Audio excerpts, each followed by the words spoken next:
Lesson 7.1 is on the Holocaust of the Jews of Greece. In total, there were 79,000 Jews in Greece, including Rhodes, which only became Greece after the war. Of those 79,000, only 10,000 survived on Greek soil. The first major event which happened was the Albanian Campaign, when Italy attacked Greece on October 28, 1940, and Greece didn't surrender. They fought back. In terms of the Jews, about 12,000 Jews were in the Greek army as reservists or in their main military service. About 3,000 Jews were actually combat soldiers, and in the fighting, over 1,000 Jews were injured and 300 Jews were killed. And because of the agreement between Greece and Germany in the surrender, all the soldiers were allowed to go to their homes. So Jews nor the regular public were taken prisoner of war. The Jews fought valiantly. You see the map of Albania and Greece. We have a picture of Colonel Mordechai Frazis, who was one of the architects of pushing Italy back into Albania. He was a colonel, and he was the head of an infantry unit, and he died valiantly charging an Italian unit on his white horse, and he was struck from the air and killed on December 5th, 1940. Today there are monuments for Frazis, but it took a long time for him to be recognized, because as a Jew, he couldn't be recognized as a national war hero. So after the Albanian Campaign, where there was fighting against the Italians on the Western Front and against the Germans on the Eastern Front, in the areas of what's called Macedonia and Thrace. So the Germans gave Bulgaria a certain occupation zone, which you'll see in the map in green, and Bulgaria didn't shoot one bullet, and they were given this occupation zone. So Bulgaria didn't fight with Germany or against any of the other powers to get this asset. So in the map of the occupation zones, the red is the German occupation zone. So you see in Macedonia in the middle, and the north in the middle, and in the far corner, we once talked about that. That was Thrace. Those Jews were deported to Salonika from communities like Didamotiko. Okay, and the blue is the Italian zone, which on September 8th, 1943, fell to the Germans when the Italians surrendered to the Allies in general. You notice that in the south, in Crete, that's part of the red zone. That's part of the German zone. So Crete fell to Germany in the fighting, and at that point there weren't very many Jews in Crete. There were only 200 and some Jews, but that's part of the German zone. You notice, for example, Rhodes, which was an Italian protectorate, it's in the blue. It won't become German until September 1943. When the Germans occupied most of Greece, where they occupied, in other words, the Italians were in charge militarily, but the Germans controlled the economy. So the Germans essentially ignored the Greek population, and there was vast starvation in Athens and in Thessaloniki and Salonika. But it affected the Jews more in Salonika, since the Jews of Salonika were a large population, somewhere about 56,000 Jews. So in the famine in 41-42, there was as many as 60 Jews who died of starvation. So it was pretty dire. And of course, Jewish children died as well as adults. And on the right is a picture of food being given out. But you see that on these pictures, children actually don't look so bad, but they're given food rations. Okay, the Jews were registered for forced labor on July 11th, 1942, and at the same square where the Jews were involved in the Young Turk Revolution for rights and democratic and equal rights in the Ottoman Empire, the Nazis amassed all the Jews to register for forced labor, and they tortured the Jews in the heat of the day on Shabbat and made them do calisthenics. They beat Jews. One Jew was beaten to death, and then the Jews were taken to forced labor.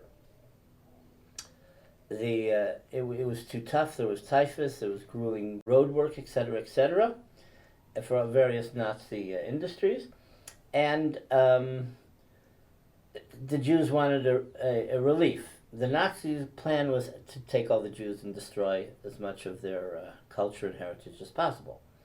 So the Nazis anyway wanted to destroy the big cemetery of the Jews of Salonika, which had been their cemetery since the Spanish expulsion, had about 500,000 graves. And the Jews, to get out of forced labor, wanted to pay a ransom. The Nazis demanded in total 3.5 billion drachmas, which I estimate at the time was maybe worth about $240 million.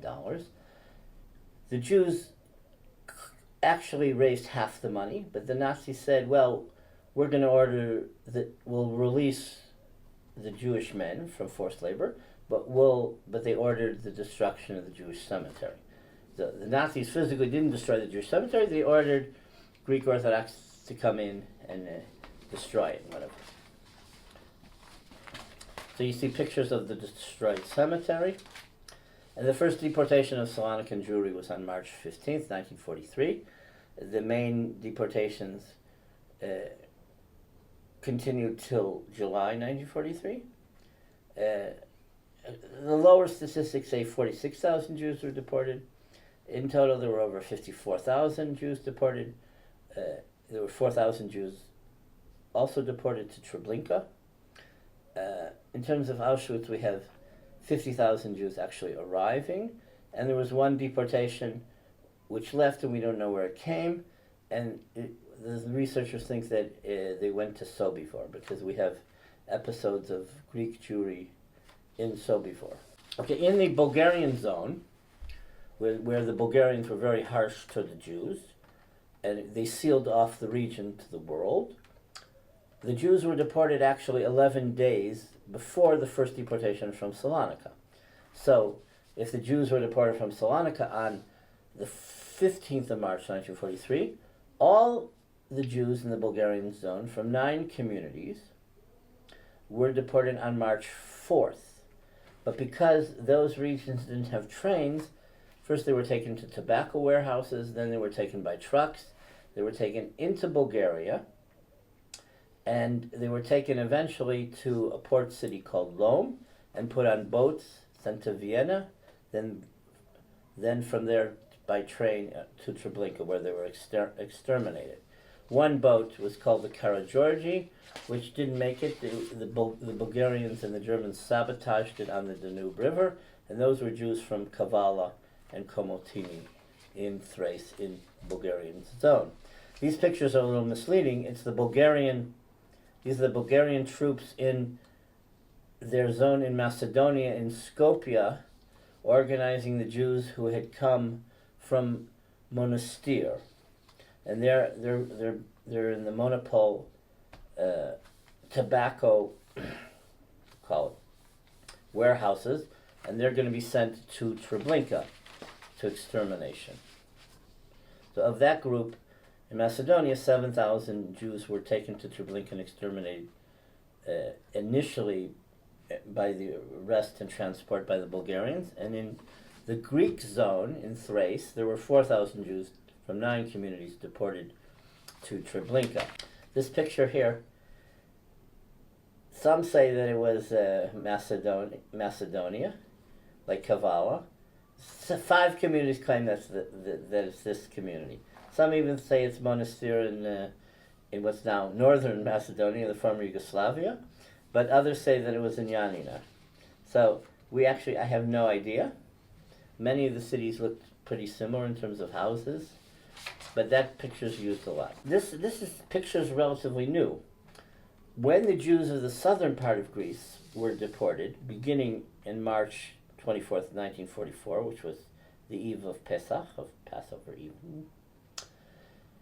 they eventually were interned in Athens, or in Piraeus, in a military camp called Haidari. And only recently there have been groups that have gone there and commemorated it. There are also 500 Jews who were arrested there and put there. Some actually survived and weren't deported, but most of the Jews who arrived there were, of course, deported to Auschwitz-Birkenau. Jews from Thessaly that were deported in the middle of the country, or from Ioannina and Arta, were sent by trucks to Larissa, which is not here, and they were there for a week or 8 days, and then they were deported. So the logistics was a little different depending on the regions. The Jews of Rhodes were deported on July 23rd, 1944. In other words, the men originally were called to report to the Chemenlik former Air Force Base. On the 18th, the women were ordered to come on the 19th. On the 23rd, the Jews were taken by boat to Piraeus, to Haidari, and on the way they picked up the Jews from the island of Kos, where there were a little over 100 Jews, and they also were deported. And that's the story of what happened in Greece with the German deportations.